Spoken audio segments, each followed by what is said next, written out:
रंजन, अकेलाई उदासी के जन्म दींदी आहे।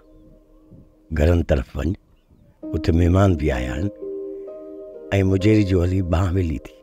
असां वखर वठी शाम ताईं मोटी ईंदासीं। काका,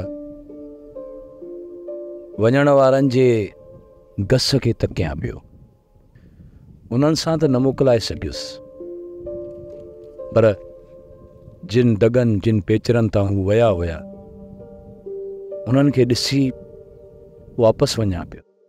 वञण वारा हिकिड़ी ज़रूरु पंहिंजे माॻ ते मोटंदा। डिघो इंतज़ारु आहे, कॾहिं बि कोन घटिबो।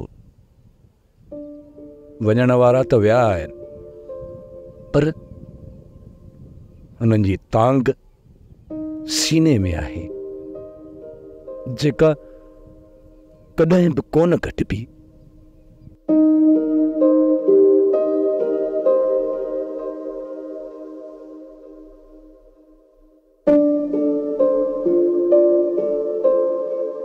इहो लूं तोखे लॻी न, पोइ पुछा कंदीसांइ त तूं पंहिंजे दिलि ते केतिरो वस हलाए थो सघीं।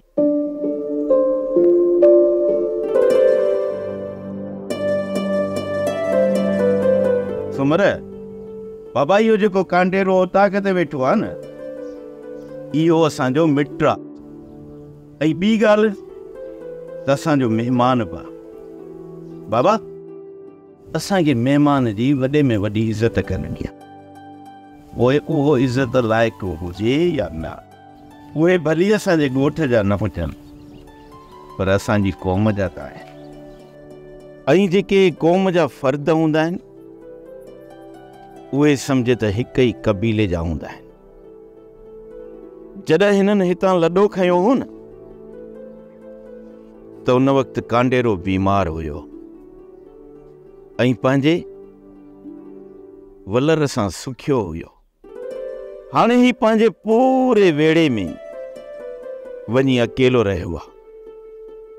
हाणे हितां वञी जॾहिं पाण उते अकेलो रहंदो त हिनखे अकेलाइप जो अहसासु थींदो। ऐं पंहिंजनि जी जुदाईअ जो दर्द छा हूंदो आहे, इहो तव्हां ई मां चङी तरह सम्झी सघूं था। ऐं जेसिताईं हिननि जो वेड़ो वापसि न अचे, तेसिताईं उन्हनि खे मूं हिते रहण जी इजाज़त बि ॾिनी आहे। पर उन लाइ मुंहिंजो अकेले जो फ़ैसिलो न हलंदो। मां तव्हां सभिनी खे इन करे गॾु कयो आहे त तव्हां जेका बि राय ॾींदो, फ़ैसिलो तव्हांजी राय मूजिबि थींदो। हा मुजेरी, वो पंहिंजो नसीब खणी आया आहिनि। मुजेरी, महिमान त बरकत जी निशानी हूंदा आहिनि असांजी अखियुनि ते। ऐं हू हिन वेड़े खे पंहिंजो वेड़ो सम्झंदा, न्याणियुनि खे पंहिंजूं भेनरूं सम्झंदा। जेसिताईं हुननि जो वेड़ो वापसि नथो अचे, तेसिताईं हू हिते ई रहंदा। इहो असां ते फ़र्ज़ु आहे त असां हुनजो एतिराम ऐं इज़त कयूं। सोप सीरियल मोहब्बतुनि जो माॻु तमामु एपिसोड्स ॾिसो हाणे HD क्वालिटीअ में। विज़िट करियो असांजो YouTube channel Sindh TV HD drama. Subscribe कयो असांजो official YouTube channel Sindh TV HD drama ऐं वधीक अपडेट लाइ बेल आइकन खे क्लिक करियो।